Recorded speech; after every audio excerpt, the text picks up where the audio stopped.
I'm Vernon Davis, and you're listening to my episode for the athlete. You're listening to For the Athlete, a podcast aimed at humanizing the athlete by giving them a platform to control their own narrative and tell their life stories. As always, here's your host, Brooks Huber. Hello, everyone. Welcome back to For the Athlete. I'm your host, Brooks Huber, and we have an amazing guest on the show today. He's a Super Bowl champ, a two-time Pro Bowler. You've seen him on your TV. You've seen him on the big screen. And hey, he maybe have been on your Spotify Wrapped as well. Welcome onto the show, Vernon Davis. Vernon, thank you for taking time out of your day to talk with me. How are you doing? I'm doing well. Thanks for having me. Well, yeah, I'm glad you're able to come on the show today. You've done a lot of great things. Let's talk about show business first. You are an actor and you're a rapper. How did you think you wanted to go into show business? Yeah, so when I was playing football, I decided to take an acting class, and from there I fell in love with the craft. And after that, I started seeking opportunities. Got a few opportunities that fell in my lap, and after that, the rest was history. I just kept going forward and just coming up with different ideas and meeting different people, and it all came into fruition. There we go. Well, yeah, I watched The Ritual Killer last night, which came out in 2023. You had a big role as you were the villain opposite the great Morgan Freeman. What was it like being in a movie with Morgan Freeman, and what was the biggest thing you learned from him during your time on set? Yeah, it was amazing being in a movie with Morgan Freeman. All my life I've been watching him. I feel like I have. He's been in so many different films, and to be able to star alongside him has been nothing but amazing. And I took a lot of things away from him. He was the nicest person I ever met in my life. But I did take a few things from him, and I learned a lot of I want to say techniques, but not really techniques. But I'll just say I took a lot of advice from him when it comes to the craft of acting. Yeah, you guys had, I think, either 2 or 3 really close scenes together in that movie. You played Randoku, who was a serial killer. Now, I'm not going to say any spoilers for the people who want to watch it. It's on Hulu. I highly suggest you watch it. It's worth your time. And are action thrillers the genre of films you're most excited to work in? Or are you looking to kind of expand your roles? I know you had a cameo in Baywatch. Yeah, I like action thrillers. I like unique characters when it comes to films. I like the challenge of developing a character that's so far from who I am as an actual person, because it's just the work. I guess a lot of that comes from football, just not accepting handouts and working for what I want, kind of a thing. So I really am honored when I get a role like that. So it's pretty cool to be able to take on a character such as Randoku. You also did some movies with Bruce Willis as well. Bruce Willis, highly esteemed actor. What was your favorite part about working with him as well? Yeah, Bruce was a very, very lovable person. He was cool to work with as well. I know my granddad and I used to watch him when I was a kid, and being on set with him was totally different than seeing him on the big screen. He was really he was very you could approach him at any given moment. He was always around on set, and when he wasn't on set, he was in his trailer. But whenever he come out, he was always just smiling and just being a great human being. So it's really enjoyable to work with him as well.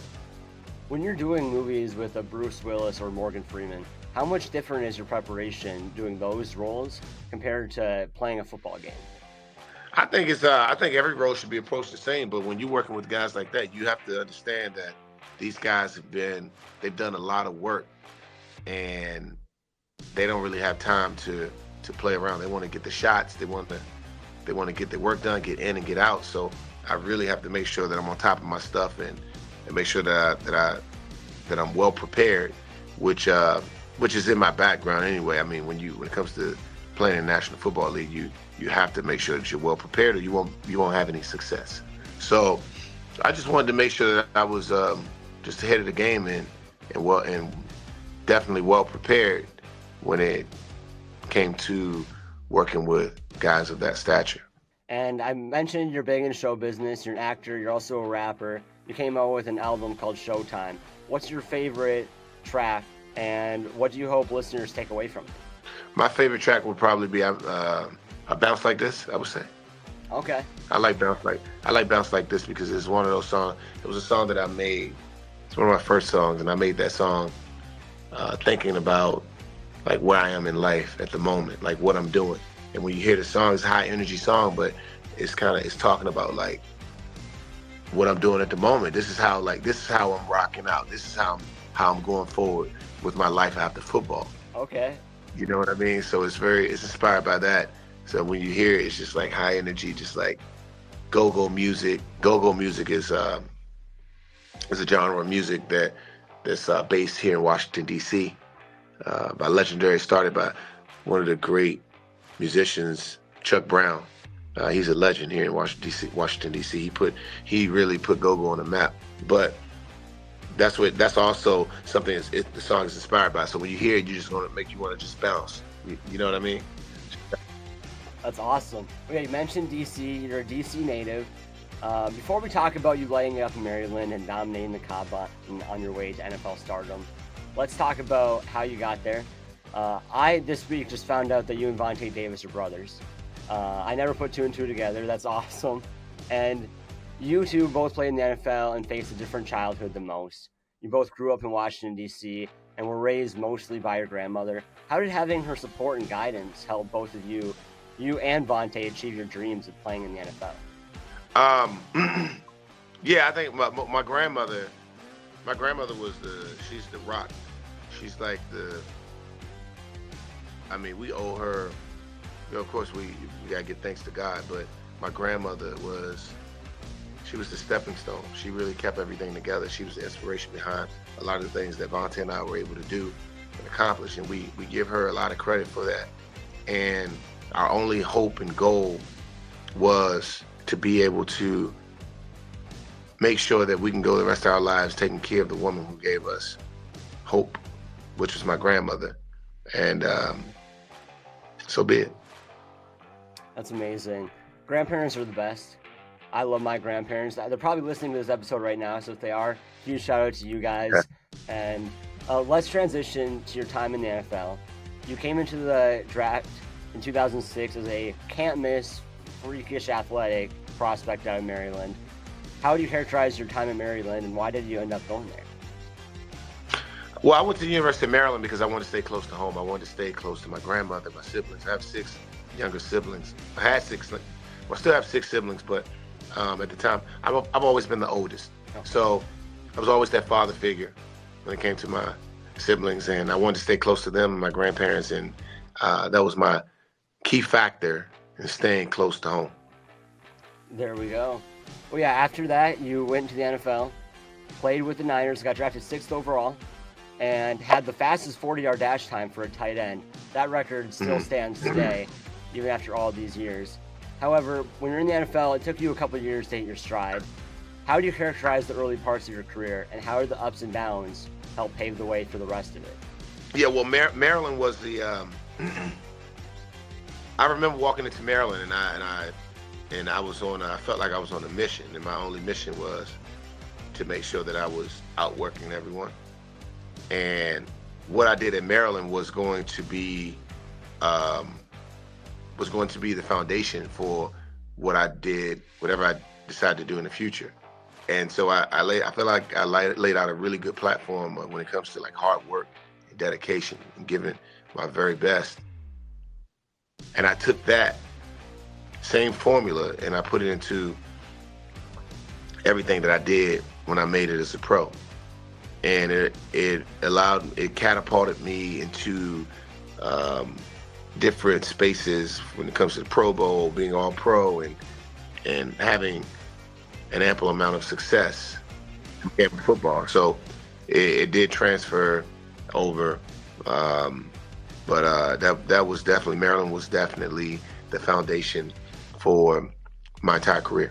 And you had success under Mike Singletary, your head coach there, but you guys also didn't see eye to eye all the time. How did your relationship with him help you later down in your career?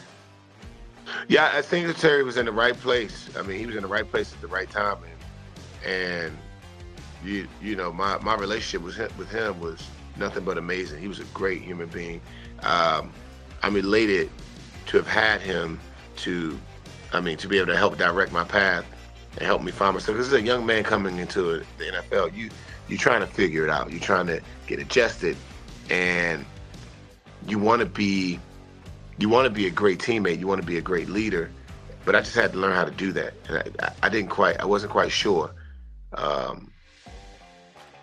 about that part. So Singletary was there to really help me and guide me. So I'm really thankful for him and my relationship with him overall. Yeah, do you guys still stay in touch over all these years? Yeah, I talked to Singletary. I actually just talked to him a couple weeks ago because he's doing a forward on my book that's coming out called Playing Ball. Coming out with a book too. Yeah, share about that a little bit.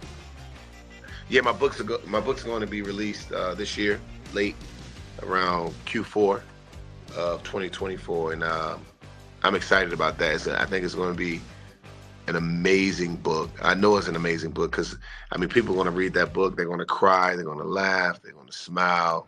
They're going to take so much. There's so many takeaways from this book that I'm putting out, and I encourage everyone to read it. There's a lot of things in that book, a lot of tangibles that people can take with them and just learn from my story, my growth, and some of the things I had to go through. It's very powerful, very, very powerful. What's one little sneak peek that you could give people about what they could read inside of it?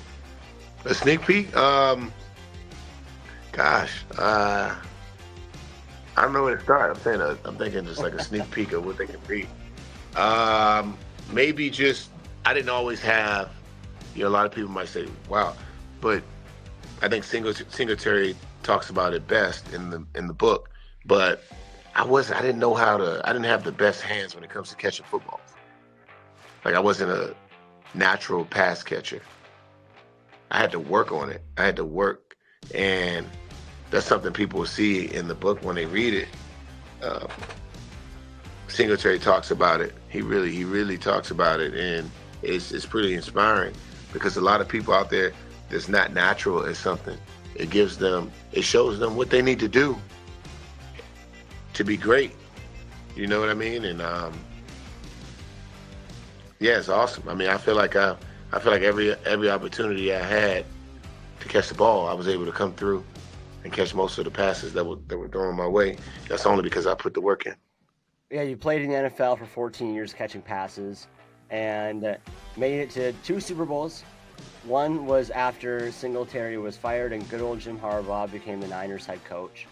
What changed? What was the biggest difference between the Singletary era that you were playing in and the Harbaugh-led team in 2012 who went to the Super Bowl? The biggest thing was, everyone has their formula. Everyone has it. When it comes to a coach, they have their different, the different ways that they like to do things. It's all about strategy, your plan, and everyone has a different one. I think Coach Singletary has had, he's more of like old school. He has an old school formula for coaching than Jim Harbaugh. He has his creativity and his structure, a way how he see things for his team and how he wants to go about it. So they're just totally different in their own unique ways. You played in that Super Bowl, lost to Jim's brother John. That was the Super Bowl where the lights went out. You had over 100 yards and 6 catches. If those lights never go out, do you think the end result's different? I don't know. I can't say that. Possibly, but I do know that we almost had a shot at winning that game. It came down to that final play, and we wasn't able to execute. It just wasn't our timing, and a lot of times, it's just you can't. And it's hard to get it back. You can't just. It's not. making it to the Super Bowl is extremely tough. Right. And we wasn't able to get back, but we played in it. So we can take that away with us. Yeah, I mean, you did play another one, and you did win it with the Broncos. We'll be speaking on that very shortly. But speaking of Harbaugh, he just won a national championship at Michigan.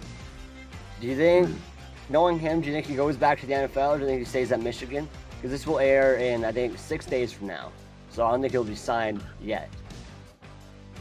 I think Harbaugh will. I don't think he'll stay at Michigan. I think there's a shot that he'll make it into the NFL.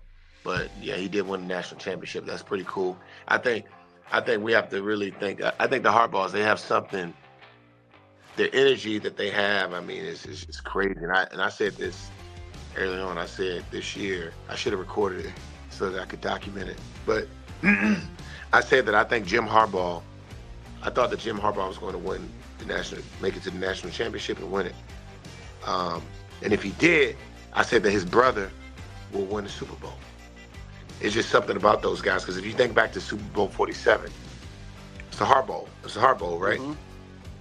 They called the Super Bowl the Harbaugh because both of them were there at the same time. And I strongly believe that this is another year of the Harbaughs. And I think that his brother is going to win the Super Bowl because his brother won the national championship. So you're calling the Ravens Super Bowl right now. Who do you think is going to be on the NFC side? 49ers. Okay, so it's going to be a 49ers rematch about, 11, 12 years after? 12 years? Yep, and John Harbaugh is going to win it. Well, let's go back to your time with the Niners. 2015 was a contract year for you. The Niners were falling down in the standings. You ended up getting traded to the red-hot Broncos, where you won your first Super Bowl. What was your reaction to the deal? Do you want to stay with the Niners your whole career? Were you happy when you heard you were going to the Broncos? What was your reaction to it all? Yeah, I think I really enjoyed my time with the 49ers, and when I heard that I was being traded, it's bittersweet. I mean, I was there since I was drafted, so to be able to get a call saying that they want to trade me, it's just like, it's tough. It's tough to hear that, but you also have to understand that everything happens for a reason. It's a business, right. And every chapter in my life is all about the different chapters in our life. So when I go on, I'm creating another chapter.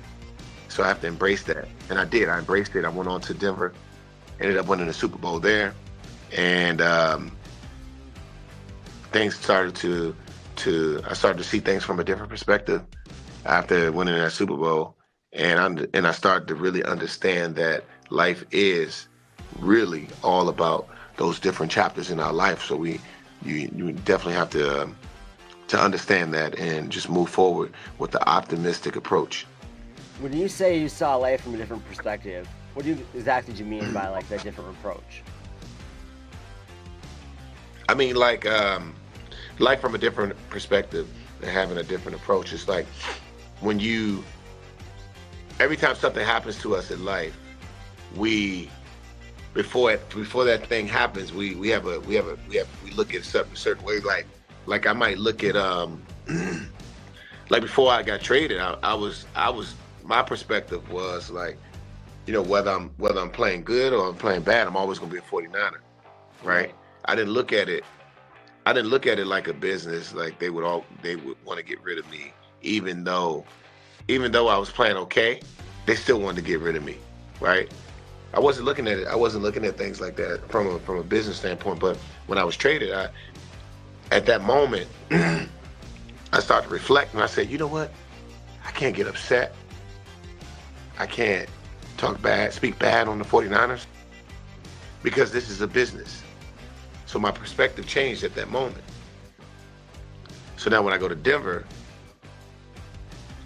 I have to have a positive attitude, and I have to look back and reflect again on what just happened, because I have to understand that every step of the way, things are always going to change. And how I see things today will be totally different than how I see them tomorrow. Right. Well, yeah, your last contract with the Niners made you the highest paid tight end in football. Did you ever talk to the Broncos about getting a contract offer there, or were you just set on going back to Maryland and going? Well, my agent was hoping that the Broncos would bring me back, but they didn't. They didn't, and it's okay. And like I said, I just kept moving forward. Got a call from the Washington Commanders. They wanted me there in their organization, and it was a no-brainer for me. I grew up rooting for the Washington Commanders, and to be able to go back home and play in front of family and friends is that was epic. What was your favorite part about playing for Washington? My favorite part about playing for Washington was like just being back in a familiar environment. It was incredible. Cultivating relationships with the guys in the locker room and seeing familiar faces. It was tremendous. So post NFL career, you founded 2 production companies, Real 85 and Between the Lines Productions. Why do you go about making those production companies, and what are you hoping to produce in 2024? Well, I make those production companies because I felt like I needed to have some kind of presence, and I needed to create a production for the many opportunities that was going to come my way, and ideas that I had. So that's why I created them, to make sure that I can be prepared for whatever came my way. There you have it. And let's talk about your foundation now. I'm really excited to talk about your Vernon Davis Foundation. This is something that you created in 2011. We'd like to speak on what it is you guys do at the foundation. Yeah, well, the Vernon Davis Foundation first started off with Vernon Davis Foundation for the Arts, where we would have the cool thing that I really enjoyed about creating this foundation was we opened up an art gallery called Gallery 85 back when I was in San Francisco, and we would have local artists come in and showcase their art, and they would sell it, and half the proceeds would go back to the foundation, and they would keep the other half of the proceeds. So we were able to create a platform for local artists to be able to gain notoriety, as well as create revenue for themselves, which was pretty outstanding. And then from there, we just kept going on implementing different programs throughout San Jose, California.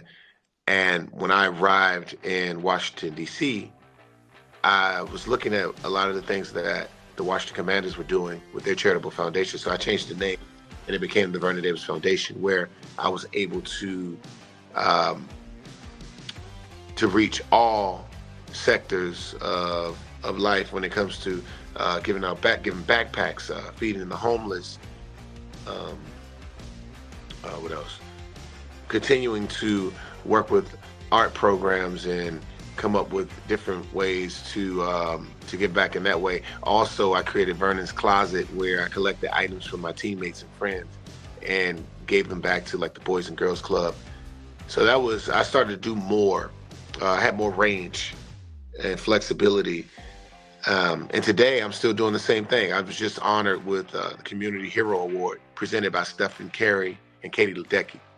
That's awesome.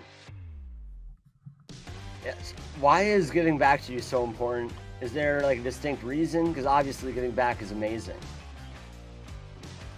Yeah, I think giving back is just the way of life, man. It's just, I know we all give back in so many different ways when it comes to people asking for things, family asking for money, and just lending a helping hand, giving advice, and just giving back our time in general. So that's definitely a form of giving back. You don't have to, I don't feel like you need to create a foundation in order to give back. But for me, I'm all about giving back in various different ways, whether it's creating a foundation or just giving my time and giving my knowledge, my wisdom, everything that I've learned over the course of time. But creating something that I could leave behind it was important to me. Creating a legacy. When I create the Vernon Davis Foundation, that's something that can live on past my time. You know what I mean? So that's what I was thinking there. And giving back it means so much to me because I didn't have a lot when I was growing up. So I put myself in that space and I understand what that feels like. So, I mean, a lot of times we can take things for granted and we can say, even though I moved on and I've had an ample amount of success, and I don't feel that pain and that burden anymore of not having, I still want to make sure that I can have compassion for people who in the same place I used to be. Right. You know what I mean? So I have to continue to relive that so that I can be able to make a difference. Out of all the things that you and your foundation do, what is your favorite out of all of them? My favorite of all of the things that I do with my foundation is, I think being able to have an idea pop into my mind and then create it. Come up with like a way to give back to people in the summertime. Maybe people need like summer clothes or something like that. Maybe I go out and collect clothes for, like I did when I was playing with the Commanders, and create another Vernon's Closet. Maybe that's another idea for the summer. You know, whatever idea that just pops in my mind, I can do it. And I think that's the coolest part. It's just like coming up with an idea and just making it happen. I mean, it's gotta be. Well, that's all I have for you today. Thank you so much for coming on the show. Is there anything else you'd like to speak on that we didn't cover about your story, adversity faced, life passions? I think that's about it. Yeah, I appreciate you coming on. And is there anything you can say about a movie that you might be appearing in 2024, 2025? There's quite a few. I just don't know the date.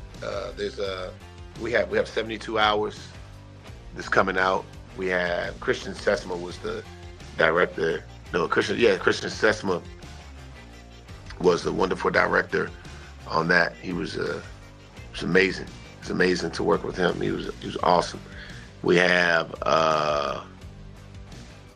what do you have? We have Please Don't Feed the Children with Destry Spielberg as the director on that one. We have Plan B. We have Tonic. What else do we have? I'm missing some. I gotta go back and look. I'm losing track. You're in a lot of different projects, right? Yeah, quite a few should be coming out in 2024. Looking forward to it. I'm looking forward to it too. Can't wait to watch those. Thank you so much for coming on the show. I'm your host, Brooks Huber, signing off till next week. Thank you for listening to the Vernon Davis episode on For the Athlete.